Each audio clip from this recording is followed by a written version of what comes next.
नमस्कार दोस्तों, मैं Gangesh Shukla Delhi institute for civil services के इस यूट्यूब चैनल पे आप सभी का स्वागत करता हूं। आज का जो हमारा लेक्चर रहेगा वो सोलर सिस्टम के ऊपर रहेगा। सोलर सिस्टम आप सबको पता है कि ज्योग्राफी का सबसे पहला चैप्टर होता है। कोई भी बुक उठा लो, पहले अगर आप एनसीईआरटी उठा लो तो भी आपको सोलर सिस्टम से सामना करना पड़ेगा।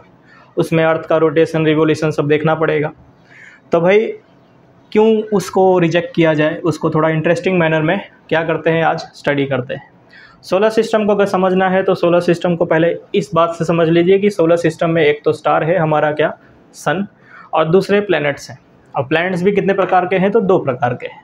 आज जो हम वीडियो लेक्चर में कवर करेंगे वो कवर करेंगे हम लोग टेरेस्ट्रियल प्लैनेट्स, जो कि आपको मेरे पीछे यहाँ घूमते हुए दिख रहे होंगे। आपको दिख रहा होगा सबसे पहला टेरेस्ट्रियल प्लैनेट जो कि सन के सबसे नज़दीक है। पहला दिख रहा होगा आपको ये मरकुरी, ये है मरकुरी। उसके बाद इसी के पीछे जो आपको दिख रहा है आता हुआ, ये है आपका वीनस, इससे बड़ा दिख रहा होगा आपको।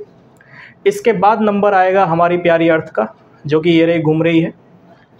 और उसके बाद नंबर आएगा मार्स का, जो कि बहुत ही लोगों का सपना बन के बैठा है कि वहाँ पे जाके घर बसाएंगे। ये है आपका मार्स जो कि पीछे घूम रहा है। ये है मार्स जो कि पूरा रेड कलर का है, इसे रेड प्लैनेट भी कहा जाता है। ठीक है, तो आज सभी प्लैनेट्स के बारे में चर्चा करेंगे। पहले हम लोग जो है इंट्रोडक्शन ले लेते हैं कि भाई एक्चुअली में सोलर सिस्टम जो है वो अगर टेरेस्ट्रियल प्लैनेट्स हमको पता चल गए ये 4 हैं, तो इसके बाद के प्लैनेट्स का नाम क्या। तो उसके बाद जो प्लैनेट्स आते हैं जैसे कि जुपिटर, ठीक है, आपको ये मेरे पीछे ही दिख रहा होगा। जस्ट ये मार्स के बाद क्या है कि एक एस्ट्रॉयड बेल्ट स्टार्ट होती है। अगर आप देखो, ये रहा मार्स, ठीक है, ये रेड कलर का छोटा सा घूम रहा है, ये रहा। और इसी के बगल में पीछे दिख रहा होगा आपको बहुत सारा छोटे छोटे तिनके दिख रहे होंगे, वो क्या है, एस्टेरॉयड बेल्ट। और उसी बेल्ट को अगर आप क्रॉस करोगे तो कहाँ पहुँचोगे आप, जुपिटर की तरफ पहुँचोगे। तो ये जो है पहला जोवियन प्लैनेट है। ठीक है, तो आपके सामने राज खुल गया है। टेरेस्ट्रियल प्लैनेट के बाद आता है नंबर जोवियन प्लैनेट्स का, जो कि एस्टेरॉयड बेल्ट के उस साइड है। कौन से हैं, पहले तो जुपिटर है। दूसरा नंबर क्या होगा, शनि ग्रह जो है हमारे, स्पेसिफिकली सैटर्न इंग्लिश में कहा जाए।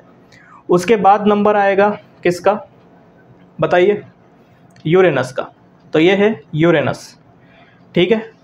और लास्ट में जो अभी हमारा प्लैनेट बचता है वो रहता है नेपच्यून, जो कि एकदम ब्लू कलर का प्लैनेट दिख रहा होगा, ठीक है।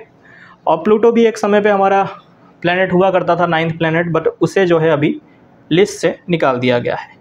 तो आपने सोलर सिस्टम तो देख लिया, बीच में ये रहा हमारा प्यारा सन, जिसकी वजह से आज हम यहाँ पे जिंदा हैं। तो ये तो हमारा कह सकते हैं ऊपर से एक सोलर सिस्टम दिख रहा है। मेरे पीछे आपको दिख रहा होगा, जस्ट वॉच इट। ये है आपका एक सोलर सिस्टम, बहुत ही प्यारा है। लेकिन अगर हम बात करें सोलर सिस्टम को और मतलब सोलर सिस्टम से और अगर हम दूर जाने की बात करें, क्या हमारा सोलर सिस्टम अकेला है? नहीं, ऐसे बहुत सारे सोलर सिस्टम है। देखिए, ये आपका स्टार बन गया सूरज। सोलर सिस्टम एक हमारा पूरा स्टार है। अब यही डॉट को आप देखते रहिए कैसे कैसे बहुत सारे डॉट्स आते हैं। अब हम मिल्की वे गैलेक्सी की तरफ जा रहे हैं। ये आपको जितने भी तारे दिख रहे हैं सब के सब कोई ना कोई सोलर सिस्टम, ठीक है। तो हमें सिर्फ अपने ऊपर ही घमंड नहीं करना है कि भाई हम ही जैसे ही हैं पूरे के पूरे ब्रह्मांड में। एक्चुअली में बहुत सारे लोग हमारे जैसे हैं। अब वहाँ पे लाइफ है कि नहीं है, इट्स अ डिबेटेबल इशू। ये जो है साइंटिस्ट और एस्ट्रोनॉमर्स के ऊपर छोड़ते हैं। अभी हम यहाँ चर्चा करते हैं कि हमारे जैसे भी बहुत सारे सोलर सिस्टम एग्जिस्ट करते हैं, जो कि आपको यहाँ दिख रहा है। और थोड़ा दूर जाते हैं तो भाई ये रही आपकी मिल्की वे गैलेक्सी। हिंदी में अगर कहें तो ये जो गैलेक्सी आपको मेरे पीछे दिख रही है, ये गैलेक्सी जो है स्पेसिफिकली इसे आकाशगंगा गैलेक्सी कहा जाता है। तो सर क्या ये गैलेक्सी ख़त्म हो गई, हम लोग यहीं तक हैं? नहीं, ऐसी बिलियंस ऑफ गैलेक्सी हैं। थोड़ा अचंभा हो रहा होगा, आई नो, क्योंकि जब सोलर सिस्टम इतना बड़ा है, सोलर सिस्टम जैसे इतने सारे सोलर सिस्टम आ गए, फिर वही सारे सोलर सिस्टम ये एक यूनिवर्स आकाशगंगा कह सकते हैं मिल्की वे गैलेक्सी में आ गए। और अब सर बोल रहे हो कि ऐसी गैलेक्सी बहुत सारी है। तो भाई ऐसी गैलेक्सी बहुत सारी है, इस सॉफ्टवेयर में वो एग्जिस्ट नहीं हो पा रहा है। अदरवाइज़ मैं आपको दूसरे किसी सॉफ्टवेयर में, जैसे स्पेस इंजन एक सॉफ्टवेयर आता है, उसमें दिखता कि आपको बहुत सारी गैलेक्सीज दिखेंगी। अभी कमेंट सेक्शन में मुझे ये बताइए कि भाई सबसे नज़दीकी गैलेक्सी हमारे आकाशगंगा की, या कह सकते हैं हमारी जो मिल्की वे गैलेक्सी है, उसके सबसे नज़दीक की गैलेक्सी कौन सी है, जो कि आने वाले कुछ करोड़ साल बाद टकराने वाली है मिल्की वे गैलेक्सी, और वो जो दूसरी गैलेक्सी है जो कि आप कमेंट सेक्शन में आंसर देंगे, वो जो है टकराने वाली है और एक नई गैलेक्सी वापस से फॉर्म होगी, जिसमें हमारा अर्थ सर्वाइव करेगा कि नहीं करेगा वो अब करोड़ों साल के बाद छोड़ते हैं। बात करते हैं हमारे आज के सोलर सिस्टम के टॉपिक की। तो सोलर सिस्टम पे अगर हम बात करें तो आज का हमारा टॉपिक रहने वाला है specifically terrestrial planets. Terrestrial planets क्या होते हैं उसके ऊपर आज हम चर्चा करेंगे। तो टेरेस्ट्रियल प्लैनेट्स तो हमने देख लिए, सबसे पहले था मर्क्यूरी, उसके बाद था वीनस, उसके बाद था आपका क्या था हमारा प्यारा प्लैनेट होगा अर्थ, उसके बाद था मार्स। ठीक है, सबसे पहले तो देखते हैं भाई मर्क्यूरी को। मर्क्यूरी ये रहा, ये आपको जो मेरे पीछे दिख रहा है ये मर्क्यूरी है। आई होप आप लोग देख पा रहे होंगे, अच्छे से देख लीजिए। मर्क्यूरी के ठीक पीछे आपको ब्लू कलर की अपनी अर्थ दिख रही होगी, उसको भी बाद में देखेंगे। पहले हम जो है किसको देखते हैं, मर्क्यूरी को देखते हैं। ठीक है, मर्क्यूरी को अगर हम देखें तो मर्क्यूरी की खासियत क्या है। तो मर्क्यूरी की अगर बात करें तो मर्क्यूरी जो है स्पेसिफिकली इसके पास कोई भी एटमॉस्फेयर नहीं है। एटमॉस्फेयर क्यों नहीं है, क्योंकि भाई ये सूरज के सबसे नज़दीक है।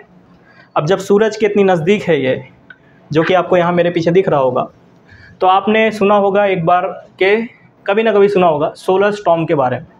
सोलर स्टॉर्म क्या होता है, तो सोलर स्टॉर्म आपको अगर इस प्रॉपर सन को देखो अगर ध्यान से, तो आपको जो है बहुत सारे स्टॉर्म्स दिख रहे होंगे। देखो ये देखो, इधर कुछ ना कुछ आपको ऐसे यू शेप का दिख रहा होगा।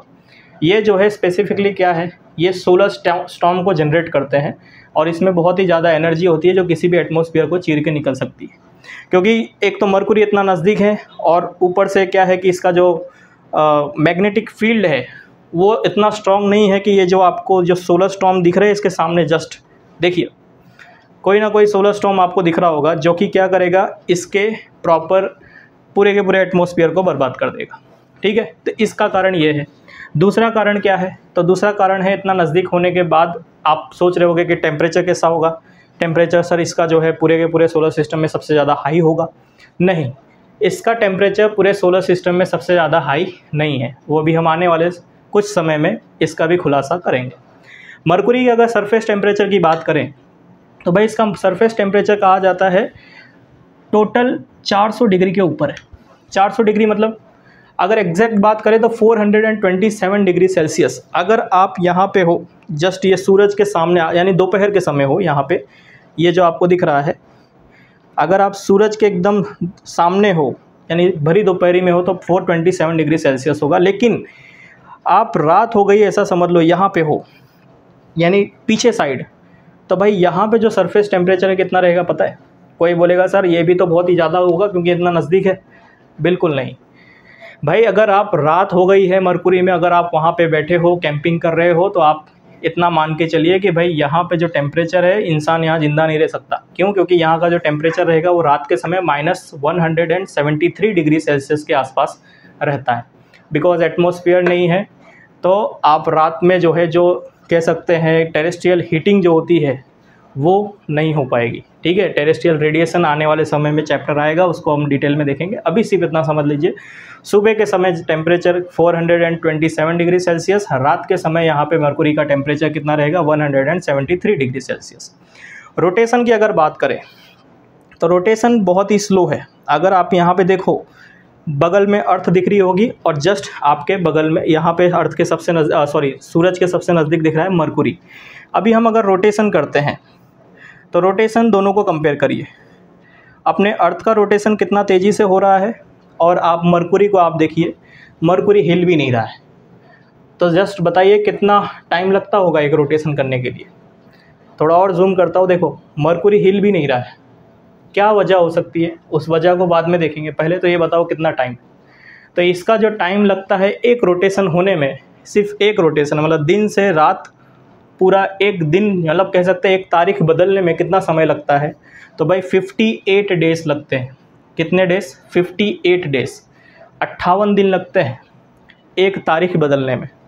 वहीं पे अगर हम बात करें इसका चक्कर कितने टाइम में ख़त्म होता है, चक्कर मतलब भाई पूरे सूरज का रिवोल्यूशन कितने टाइम में ख़त्म होता है, तो उसको अगर आप देखेंगे तो भाई ये सबसे फास्ट होगा क्योंकि सबसे नज़दीक है। देख लेते हैं, ये देखिए सबसे फास्ट इसी का रोटेशन है। ठीक है, सबसे फास्ट यहाँ पे देखते हैं, अभी सूरज पे सेंटर करके अब देखते हैं सबसे फास्ट कौन रिवॉल्यूशन कर रहा है भाई? आपका मरकुरी करता हुआ दिख रहा होगा। तो इसका जो रिवॉल्यूशन पीरियड है वो 87 डेज़ का है। 87 डेज़ के अंदर क्या कर लेता है भाई? पूरा रिवॉल्व हो जाता है। अगर बात करें ये साइज़ की, तो साइज़ में तो सबसे छोटा है ही, लेकिन इतना छोटा है कि भाई जुपिटर का एक सैटेलाइट है, सैटेलाइट का नाम है गैनीमेड। ये दिख रहा होगा आपको जस्ट मेरे पीछे, ये आपको एक सैटेलाइट दिख रही होगी, ये है गैनीमेड सैटेलाइट। ये सैटेलाइट से भी छोटा है। सैटेलाइट मतलब दो प्रकार की सैटेलाइट होती है, एक सैटेलाइट होती है नेचुरल और एक सैटेलाइट होती है कैसी? आर्टिफिशियल। जो हम लोग छोड़ते हैं ऊपर वो होता है आर्टिफिशियल, और जो नॉर्मल जो हमारा जैसा मून है वो है क्या है भाई? नेचुरल सैटेलाइट है। तो वैसे जुपिटर के पास भी बहुत सारी सैटेलाइट है, सैटर्न के पास भी बहुत सारी सैटेलाइट है, लेकिन मरकुरी एक प्लैनेट है। उस प्लैनेट से भी बड़ा एक सैटेलाइट, मतलब किसी एक प्लैनेट का मून, जैसे कि हमारा अर्थ का एक मून, वैसे ही जुपिटर मतलब जो गुरु ग्रह है उसका एक मून, उसका नाम है क्या? ये रहा आपका गैनीमेड। ये जो है ये मरकुरी से बड़ा है। सिर्फ अकेला यही नहीं, सैटर्न का भी एक बहुत ही फेमस सैटेलाइट है। अगर मैं बात करूं सैटर्न की तरफ चलते हैं। लुक एट सैटर्न, कहाँ पे है सैटर्न? ये रहा, ये है सैटर्न। सैटर्न का भी एक बहुत ही फेमस सैटेलाइट है, उस सैटेलाइट का नाम है टाइटन। लेट्स सी टाइटन कहाँ पे है? टाइटन यहीं कहीं होना चाहिए। ये रहा टाइटन, देखिए दिख रहा होगा, ये रहा आपका गोल्ड कलर का दिख रहा होगा टाइटन। ये टाइटन जो है ये भी जो है मरकुरी से बड़ा है। समझ रहे हो? साइज़ की बात हो रही है। साइज़ में मरकुरी से बड़े भी दो एक ऑब्जेक्ट एग्जिस्ट करते हैं, सेलेस्टियल ऑब्जेक्ट्स। कौन से? टाइटन और गैनीमेड। टाइटन किसकी सैटेलाइट है भाई साहब? किसकी नेचुरल सैटेलाइट है? सैटर्न की। और जुपिटर की नेचुरल सैटेलाइट कौन सी? गैनीमेड। ये दोनों ही नेचुरल सैटेलाइट्स मरकुरी से बड़ी हैं। तो ये जो है एग्ज़ाम में क्वेश्चन पूछने जैसा है। लेकिन एक और क्वेश्चन पूछने जैसा है, वो क्वेश्चन कौन सा है कि भाई मास के मैटर में, मास, ठीक है, डेंसिटी, इसमें सबसे ज़्यादा कौन होगा? गैनीमेड, टाइटन या फिर मरकुरी? तो इसका आंसर होगा मरकुरी। मरकुरी सिर्फ साइज़ में छोटा है, लेकिन मास की अगर बात करें तो मरकुरी जो है टाइटन और गैनीमेड से ज़्यादा मास रखता है। ठीक है, ये चीज़ है। और अगर बात करें मरकुरी की ही, तो मरकुरी जो है स्पेसिफिकली कहा जाता है कि एक हमने यहाँ पे सैटेलाइट भेजा था, आर्टिफिशियल सैटेलाइट भेजा था। सैटेलाइट का नाम था मैसेंजर। ठीक है, आई होप मैं जो है एक पिक आपको दिख रही होगी मैसेंजर की। यहाँ पे मैसेंजर क्या था? एक सैटेलाइट था। ये है आपका एक मैसेंजर। ठीक है, मैसेंजर जो है स्पेसिफिकली छोड़ा गया था 2004 में मरकुरी को स्टडी करने के लिए। ठीक है, तो ये था आपका पहला प्लैनेट मरकुरी। अब अगर आगे बात करें किसकी? वीनस की। तो वीनस जो है ये रहा, दिख रहा होगा आपको वीनस, ये रहा, ये है वीनस। वीनस की अगर बात करें तो वीनस जो है पूरे के पूरे सोलर सिस्टम का सबसे एंटीक प्लैनेट है। एंटीक प्लैनेट क्यों है? क्योंकि इसकी 2-4 वजह है। पहली वजह क्या है? पहली वजह तो सबसे ज़्यादा आलसी है, लेज़ी। इसका रोटेशन इतना कम है कि अभी कहने जैसा तो नहीं है, मतलब दिन बदलने से पहले साल बदल जाता है। कैसे? तो भाई रोटेशन पीरियड इसका मतलब एक बार चक्कर लगाने में, यानी आज अगर कौन सी तारीख है, मान लेते हैं कि आज 3 तारीख है, 3 तारीख से 4 तारीख होने में यहाँ पे तकरीबन कितना दिन लगेगा? 243 डेज़ लगेंगे। कितने? 243 दिन लगेंगे सिर्फ और सिर्फ इसको एक बार घूमने में। अर्थ कितने दिन में घूमती है? एक दिन में, 24 घंटे के अंदर घूम गई। लेकिन वीनस को घूमने में कितना समय लगेगा? 243 डेज़। 243 डेज़ में एक बार घूमेगी। और रिवोल्यूशन कितने टाइम पे होगा? रिवोल्यूशन मतलब पूरे सूरज का चक्कर कितनी बार लगाएगी? तो ये पूरे सूरज का चक्कर लगाती है 224 दिन में। जस्ट इमेजिन करिए कि एक प्लैनेट जो कि अपना खुद का रोटेशन अपने रिवोल्यूशन से क्या कर रहा है? तेज कर रहा है, लेकिन उसका रिवोल्यूशन स्लो है। कैसा एंटीक प्लैनेट है? याद रखिएगा, रोटेशन इसका पीरियड कितना है? 243 डेज़। और इसका रिवोल्यूशन पीरियड कितना है? तो वो 224 डेज़। समझे? यानी रोटेशन पीरियड रिवोल्यूशन से ज़्यादा है। और अगर बात करें टेम्परेचर की, तो भाई मैंने पहले अभी जस्ट बताया था कि मरकुरी जो है सबसे ज़्यादा हॉटेस्ट प्लैनेट नहीं है। सबसे ज़्यादा हॉटेस्ट प्लैनेट कौन है? आपका वीनस है। वीनस का कहा जाता है सरफेस टेम्परेचर 480 डिग्री सेल्सियस है। मरकुरी का कितना था? 427 डिग्री सेल्सियस। इतना टेम्परेचर क्यों है वीनस का? बिकॉज वीनस का जो एटमॉस्फियर है, एटमॉस्फियर वीनस का माना जाता है कि भाई वो तकरीबन 95% किससे भरा हुआ है? Carbon dioxide. Plus carbon dioxide आपने सुना होगा कि ग्लोबल वार्मिंग का सबसे बड़ा कारण कौन सा गैस है भाई? CO2, carbon dioxide. क्यों? क्योंकि भाई कार्बन डाइऑक्साइड जो एटमॉस्फेयर में जमा होता है तो वो जो प्लैनेट गर्म होता है ना, पूरा दिन क्या करता है, प्लैनेट गर्म होता है, तो उसकी गर्मी जो है ऊपर रेडिएट होती है।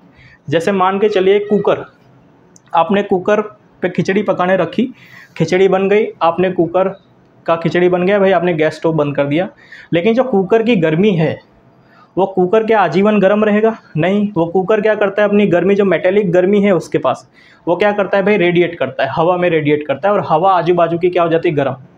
ठीक है, वैसे ही मतलब वो हवा गर्म कैसे हुई? क्योंकि वहाँ पे जो गैस है उसने वो हीट को एब्जॉर्ब किया, और इसमें सबसे ज़्यादा फास्ट काम कौन करता है हीट को एब्जॉर्ब करने का? तो CO2 करता है। तो मान के चलिए भाई, एक प्लैनेट जो कि 243 दिन का रोटेशन लेने का मतलब समय लेता है, यानी कि अगर आधा आधा कर दूँ 243 का, तो तकरीबन कहा जाए तो 120 से ज़्यादा दिन जो है वहाँ पे सिर्फ दोपहर होती है।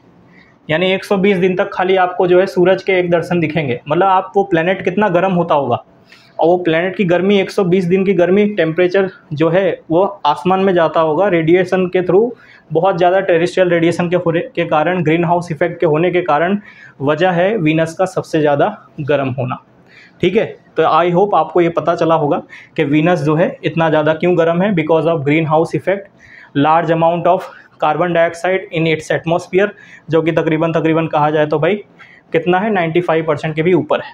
और अगर लेकिन बात करें इसकी वीनस की, तो वीनस जो है one of the brightest planet. सोचो, इतना आलसी होने के बाद भी इसको जो है सोलर सिस्टम का सबसे ब्राइटेस्ट प्लैनेट कहा जाता है। ब्राइटेस्ट मतलब चमकीला। चमकीला क्यों? क्योंकि इसका जो एल्बेडो है, एल्बेडो आप आने वाले समय में पढ़ेंगे कि एल्बेडो क्या होता है। एल्बेडो मतलब एक प्रॉपर एक यूनिट है, या फिर कह सकते हैं एक टर्म है, जो कि बताता है कि इसका एल्बेडो अगर ज़्यादा है तो भाई ये ज़्यादा रिफ्लेक्ट करेगा। जैसे वाइट कलर, आप अपने छत पे वाइट कलर की रूफिंग करते हो, पेंट करते हो, तो भाई क्यों करते हो? क्योंकि भाई सोलर की रेडिएशन रिफ्लेक्ट हो। वही है कि सबसे ज़्यादा जो रिफ्लेक्ट करेगा उसका एल्बेडो हाई होगा, ये मान लिया जाता है। तो उस हिसाब से सन की रेस को सबसे ज़्यादा रिफ्लेक्ट करने वाला जो प्लैनेट है वो कौन सा प्लैनेट है? तो आपका वीनस प्लैनेट है। क्यों है? क्योंकि वीनस की जो ऊपर की जो सतह है, सतह इन द सेंस जो एटमॉस्फेयर में जो कह सकते हैं जो गैस है वो सल्फर डाइऑक्साइड, सल्फर नहीं, सल्फ्रिक एसिड है। ठीक है, रिफ्लेक्टिव सल्फरिक एसिड उसकी एक कवरिंग करती है, और सल्फरिक एसिड जो होती है specifically in the form of gas, वो बहुत ही ज़्यादा रिफ्लेक्टिव होती है, सन की रेस को वो तुरंत रिफ्लेक्ट कर देती है। तो इसलिए आपने देखा होगा कि जो आपने इवनिंग स्टार और मॉर्निंग स्टार, ठीक है, इवनिंग स्टार और मॉर्निंग स्टार और कोई स्टार नहीं है, स्पेसिफिकली आपका वीनस का प्लैनेट है, जो आपके मॉर्निंग और इवनिंग शुरू होने से मतलब शुरू जब मॉर्निंग की शुरुआत होती है तो आपको मॉर्निंग स्टार दिखेगा, और इवनिंग जस्ट शुरू होती है मतलब नाइट आने होती है तो भाई आपको सबसे पहला स्टार जो दिखता है वो वीनस ही होता है। अब वीनस की अगर बात करें तो भाई ब्राइटेस्ट तो है, लेकिन थर्ड मोस्ट ब्राइटेस्ट है। पहला सबसे ब्राइटेस्ट होगा सन, सोलर सिस्टम में हमारे लिए, अर्थ के लिए, अर्थ पे अगर आप खड़े हो। दूसरा सबसे ज़्यादा ब्राइटेस्ट होगा आपका मून, और तीसरा सबसे ज़्यादा ब्राइटेस्ट होगा कौन सा? वीनस। आई होप आपको इतना पता चला होगा। आगे बढ़ते हैं किसकी तरफ? हम अपने अर्थ की तरफ बढ़ते हैं। ठीक है, तो भाई अर्थ की बात करें उससे पहले अगर हम बात कर लें किसकी? मून की, तो वो बेटर रहेगा। अच्छा हाँ, वीनस की एक और बात रह गई। कहाँ गया वीनस? वीनस ये रहा। वीनस की एक बात ये रह गई, क्योंकि इसका जो हमने बात किया कि 95% के आसपास क्या है, यहाँ पे कार्बन डाइऑक्साइड है, इसलिए इसका जो एटमॉस्फेयर है बहुत ही ज़्यादा डेंस है। डेंस मतलब इसका घनत्व तो बहुत ज़्यादा है। मतलब अगर आप एटमॉस्फेयर इतना घनत्व है, आपने सुना होगा एटमॉस्फेरिक प्रेशर के बारे में। कहीं कहीं पे एटमॉस्फेरिक प्रेशर कम हो जाता है तो सांसें ऊपर नीचे होने जाती है, कहीं ज़्यादा हो जाता है फिर भी वही कंडीशन है, सांसें ऊपर नीचे हो जाएंगी। अगर आप वीनस पे खड़े हो, और वीनस पे अगर आपने इस वीनस की सतह पे खड़े हो, तो वीनस पे खड़े हो के आपको जो प्रेशर लगेगा वो तकरीबन 90 प्लस, कहा जाता है 92 टाइम्स जो है यहाँ का एटमॉस्फेरिक प्रेशर है कंपेयर टू अर्थ। यानी इसका मतलब यही हुआ कि आप अगर समुंदर में 900 मीटर गहरे जाओ, स्कूबा डाइव करो, और वहाँ पे जो आपको प्रेशर फील होगा समुंदर के 900 मीटर नीचे, मतलब तकरीबन 1 किलोमीटर के नीचे आप गए हो, वहाँ पे जो प्रेशर फील होगा वही प्रेशर आपको वीनस के सतह पे खड़े होके सांस लोगे तो ऐसा फील लगेगा, या फिर कह सकते हो ऊपर जो वजन भी पड़ेगा, जो प्रेशर पड़ेगा वो भी वही पड़ेगा। ठीक है, तो ये था आपका स्पेसिफिकली वीनस के बारे में। अब हम बात करेंगे अर्थ की। अर्थ की क्या बात करें, अर्थ के बारे में तो आपको आगे जाके पढ़ना ही है, ठीक है, क्योंकि सब्जेक्ट का नाम ही जियोग्राफी है। जियो मतलब ही होता है अर्थ, ग्राफी मतलब भाई पढ़ना, ठीक है। फिर भी अगर जियोग्राफी की बात हो ही रही है तो अर्थ के बारे में देख लेते हैं। भाई अर्थ के बारे में अगर बात करें तो इसका जो surface temperature, average temperature 22 degree के आसपास है। 24 घंटा इसका एक रोटेशन होता है। स्पेसिफिकली अगर 24 घंटा भी कहा जाए तो वो गलत है, वो होता है तकरीबन 23.56, मतलब 23 घंटे और 56 मिनट का एक रोटेशन पीरियड है। इसलिए 4-4 मिनट ऐड होते होते जो है हर 4 साल बाद वो एक दिन बनता है और आगे जाके लीप ईयर काउंट किया जाता है। और इसकी रोटेशन की रिवोल्यूशन की बात करें तो 365 दिन इसका रिवोल्यूशन पीरियड है। और अगर बात करें हम लोग इसकी डिस्टेंस की, किसकी डिस्टेंस की, अर्थ से लेके किसकी, सन तक, यानी अर्थ और सन के बीच में जो डिस्टेंस रहने वाली है, ये जो आपकी अर्थ दिख रही है और सन के बीच का डिस्टेंस रहने वाली है, कहा जाता है तकरीबन 15 करोड़ के आसपास है। कहीं कहीं पे 152 करोड़ दिखेगा, बट मेजॉरिटी माना जाता है कि 15 करोड़ के आसपास, क्योंकि अर्थ की जो एलिप्टिकल ऑर्बिट है वो जो है कहीं ज़्यादा कहीं कम कर देती है, ठीक है। तो 15 करोड़ सेंटीमीटर, लेकिन अब 15 करोड़ सेंटीमीटर कैसे याद रखें, तो उसको जो है हमने कर दिया क्या, 1 AU। AU मतलब होता है एस्ट्रोनॉमिकल यूनिट। 1 AU बराबर मतलब सन से और अर्थ के बीच का डिस्टेंस। ये तो क्यों रखा हमने, क्योंकि अर्थ से दूर हमको जाके पढ़ाई भी करना है, हर प्लैनेट को, हर बॉडी को पढ़ना है। तो सोलर सिस्टम के किसी एंड में पहुंच गया तो हम क्या किलोमीटर गिनेंगे, नहीं, हम क्या गिनेंगे 1 AU। अर्थ से अगर मार्स की दूरी पता करना है तो भाई सूरज से अर्थ की दूरी 15 करोड़ है, लेकिन सूरज से मार्स की दूरी कितना हो जाती है, तकरीबन 7.5 करोड़ और ऐड कर दो अर्थ में, तो मतलब 1.5 AU, समझे। तो भाई 1.5 AU जो यूनिट है वो किसका मान लिया जाता है, मार्स के डिस्टेंस का। लेकिन अगर हम बात करें अर्थ की ही, तो अर्थ के बारे में डिस्टेंस तो पता चल गया 15 करोड़ है, जिसको हम लोग डिनोट करते हैं 1 AU से। अर्थ की अगर आप बात करें तो भाई इसका जो कोर है, कोर इसका मेजॉरिटी बना हुआ है निकल और आयरन से। मेंटल इसका जस्ट आता है कोर के बाद, वैसे तो 2 कोर होते हैं, इनर कोर, आउटर कोर। अब मैं कोर के बारे में इसलिए बता रहा हूँ क्योंकि आने वाला जो प्लेनेट है उसके पास आउटर कोर नहीं है। आउटर कोर का बहुत बड़ा वैल्यू है, क्योंकि आउटर कोर कैसा है भाई, हमारे यहाँ पे लिक्विड है। Inner core because of pressure वो सॉलिड है, उसके ऊपर जो आउटर कोर है वो लिक्विड है। मतलब इनर कोर के ऊपर आउटर कोर क्या कर रहा है भाई, तैर रहा है, और स्पेसिफिकली टेम्परेचर ज़्यादा है तो कन्वेक्शन हो रहा है। कन्वेक्शन मतलब कुछ नहीं होता है, जैसे हमारे पानी में उबाल आता है, कैसे भाई गर्म पानी में उबाल आता है, वैसे ही कन्वेक्शन होता है आउटर कह सकते हैं क्रस्ट पे, जिसके कारण से क्या होता है, घर्षण होता है, फ्रिक्शंस होता है, और कह सकते हैं कि भाई एक मैग्नेटिक फील्ड जनरेट होती है। सिंपल सेंस में कहा जाए तो भाई आपने मोटर देखा होगा, मोटर जो होता है, मोटर में एक होता है स्टेटर और एक होता है रोटर। आपको मेरे पीछे यहाँ पे एक इमेज दिखती होगी, अब मैं इमेज में दिख रहा होगा कि भाई एक स्टेटर होता है और एक रोटर होता है। रोटर घूमता है, स्टेटर स्टेशनरी रहता है। रोटर जब घूमता है तो वही क्या करता है कि इलेक्ट्रिसिटी जनरेट करता है, और इलेक्ट्रिसिटी में आपको पता है कि भाई हर इलेक्ट्रिक वायर में आप अगर चेक करोगे तो मैग्नेटिक फील्ड दिखेगी। सेम उसी फंडामेंटल से अर्थ के अंदर भी क्या जो इनर कोर है वो क्या कर रहा है, रोटेट हो रहा है, ठीक है। और आउटर कोर स्पेसिफिकली वो भी क्या है भाई, कन्वेक्शन के थ्रू वो भी हलचल कर रहा है, ठीक है। तो भाई ये जो रोटेशन जो हो रहा है ये स्पेसिफिकली कारण बनता है मैग्नेटिक फील्ड का, आउटर कोर का स्पेसिफिकली। आउटर कोर में जो कन्वेक्शन सेल्स बनते हैं, लेकिन हमारे अगले प्लेनेट मार्स में वो आउटर कोर नहीं है। डेट्स वाई मार्स की जो मैग्नेटिक फील्ड है वो गायब है, मार्स में मैग्नेटिक फील्ड नहीं है, ठीक है। वो भी हम आगे देखेंगे। पहले हम चर्चा करेंगे किसके ऊपर, मून के ऊपर। अर्थ के बारे में हम डिटेल में जो है आने वाले वीडियो में देखेंगे, क्योंकि अर्थ जो है पूरा का पूरा ज्योग्राफी उसी को पढ़ना है। अर्थ में और कुछ देखने जैसा है नहीं अभी के टाइम पे सोलर सिस्टम में, ठीक है। अभी मून की बात करते हैं। मून का जो फॉर्मेशन हुआ था तकरीबन कहा जाता है 4.4 बिलियन ईयर अगो, बहुत सारे एस्टेरॉयड का स्ट्राइक हुआ था, ठीक है। वो स्ट्राइक भी कह सकते हैं कारण है किसका, मार्स का ही, कि मार्स के ऊपर जो है मैग्नेटिक कह सकते हैं फील्ड क्यों नहीं है, क्योंकि मार्स ने अपना मैग्नेटोस्फीयर गवा दिया है बिकॉज ऑफ मास स्ट्राइक, ठीक है। अगर हम बात करें अभी सन की अर्थ की और मून की, तो भाई मून जो आज बना हुआ है, ये मून भी कैसे बना, क्योंकि भाई बहुत साल पहले 4.4 बिलियन ईयर अगो बहुत सारे एस्ट्रॉइड्स ने टकराया, उसमें से एक बहुत बड़ा एस्ट्रॉइड अर्थ को हिट किया। अर्थ ऐसी सीधी थी, उसको यहाँ से एक एस्ट्रॉइड ने टक्कर मारा, ये टिल्ट हो गई। जो आज का हमारा टिल्टनेस है 23.5 डिग्री सेल्सियस, सॉरी 23.5 डिग्री जो आपका टिल्ट है अर्थ, वो जो है स्पेसिफिकली इस हिट के कारण है। और ये टिल्ट ने ही क्या किया भाई, इतना सारा डेब्रिस इकट्ठा हो गया क्या आपके अर्थ के बाजू में, और उसने फॉर्मेशन किया किसका, मून का। इस इवेंट को कहा जाता है बिग स्प्लैट इवेंट, इसको याद रखना, एग्जाम में आ सकता है।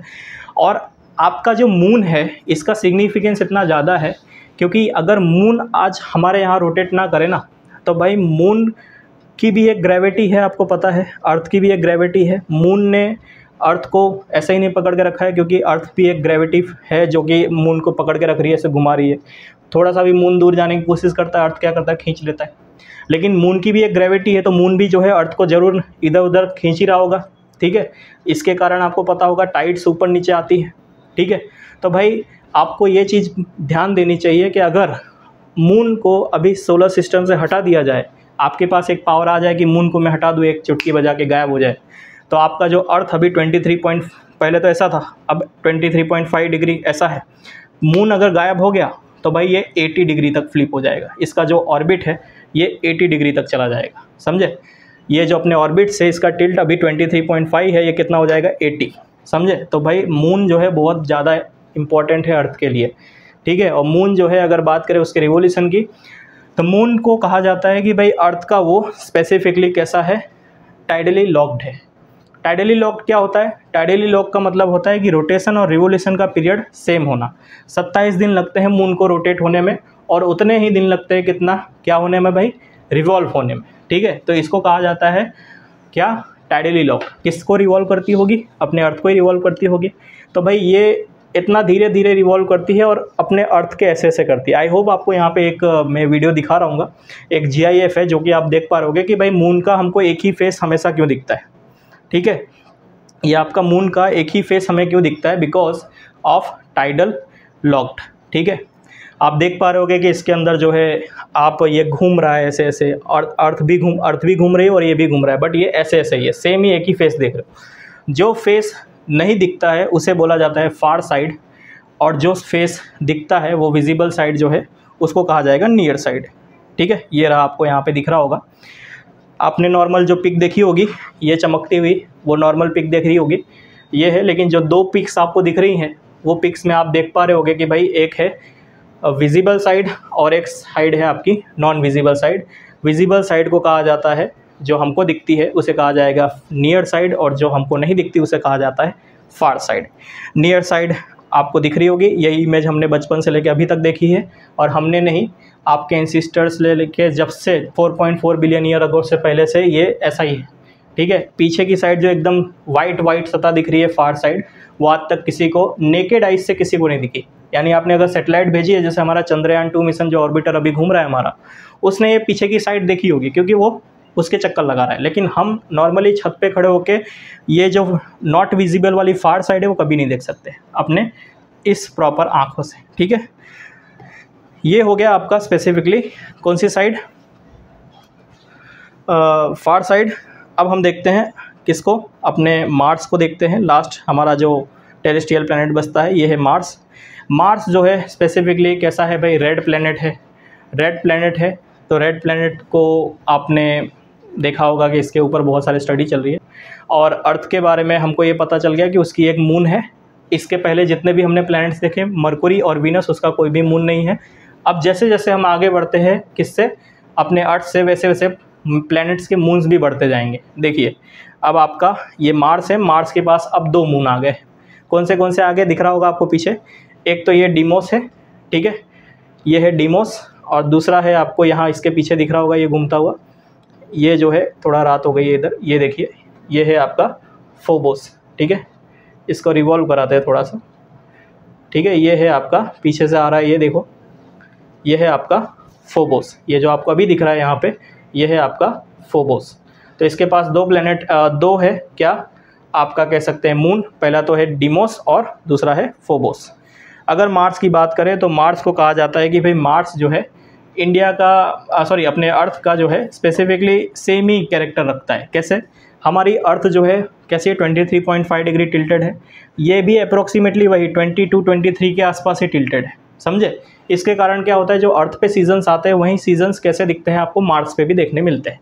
और अगर बात करें इसकी, तो भाई इसने अपना मैग्नेटोस्फीयर अभी हमने जैसे पीछे चर्चा की उसने लॉस्ट कर दिया। 2 रीज़न है। पहला तो क्या रीज़न है कि भाई पहला रीज़न तो ये आउटर कोर नहीं है। आउटर कोर अगर है भी, कहीं कोई बोलता है तो लिक्विड स्टेट में नहीं है। आउटर कोर अगर जब तक लिक्विड स्टेट में नहीं है और इनर कोर सॉलिड स्टेट में नहीं है, तब तक आप मान के चलिए कि भाई आपका मैग्नेटिक फील्ड जनरेट होना पॉसिबिलिटी बहुत ही कम है, ठीक है। और अगर बात करें इसके सरफेस टेम्परेचर की, तो सरफेस टेम्परेचर कहा जाता है कि भाई सुबह बहुत ज़्यादा होता है और रात में बहुत ही ज़्यादा कम। सुबह कितना होता होगा, कोई बताएगा? सुबह जो है इसका टेम्परेचर तकरीबन बोला जाता है कि मतलब एवरेज टेम्परेचर कितना होता होगा। सोच रहे होगे सर ये तो बहुत दूर चला गया, तो मतलब वैसे तो इतना दूर है तो इसका टेम्परेचर ज़्यादा ही कम हो गया होगा या ज़्यादा ही हो गया होगा। मैग्नेटोस्फीयर नहीं है तो भाई इसका सन से डायरेक्ट कांटेक्ट है? नहीं, ऐसा नहीं है। इसका जो कह सकते हैं जो टेम्परेचर है -23 डिग्री सेल्सियस है एवरेज टेम्परेचर। रात को और भी ज़्यादा हो जाता है, दिन में -23 रहता है, ठीक है। तो ये था मार्स के बारे में। और मार्स के बारे में 2 चीज़ और इम्पॉर्टेंट है। पहला तो पूरे सोलर सिस्टम का सबसे बड़ा वोल्केनो, सबसे बड़ा माउंटेन, एग्जिस्टिंग माउंटेन पूरे सोलर सिस्टम का, मतलब मैं अर्थ, वीनस, मरकुरी, जुपिटर पे तो ठीक अभी तक हम पहुँचे नहीं, क्योंकि हमको पहुँचे तो है ही, लेकिन उसका अंदर की सतह पे, क्योंकि वो जोवियन प्लैनेट है, गैसियस प्लैनेट है, तो भाई ये सब माउंटेन वगैरह मिलना मुश्किल है। लेकिन पूरे ये टेरेस्ट्रियल प्लैनेट की अगर बात करें, पूरे सोलर सिस्टम की अगर बात करें, तो सबसे बड़ा वोल्केनो और सबसे बड़ा माउंटेन आपको कहाँ दिखता है? ये आपको इमेज में दिख रहा होगा। सबसे बड़ा माउंटेन दिखता है आपके मार्स पे, उसका नाम है ओलिम्पस, ठीक है। ये चीज़ याद रखना है आपको। और इसकी जो ऊंचाई है तकरीबन 24 किलोमीटर के आसपास की इसकी ऊंचाई है। तो ये थे कुछ आपके टेरेस्ट्रियल प्लैनेट्स। अब जो है आने वाले वीडियो लेक्चर में हम लोग कवर करेंगे किसको? जोवियन प्लैनेट्स में। तो वो जोवियन प्लैनेट्स जो है कहाँ पे मिलते हैं, जैसे आगे वाले जस्ट हमने लेक्चर के पहले ही देखा था, ये जो एस्ट्रॉयड बेल्ट है उसके उस तरफ। तो अभी एस्ट्रॉयड बेल्ट के इस तरफ रह के ही संतोष रखते हैं। मिलते हैं अगले लेक्चर में। Thank you so much.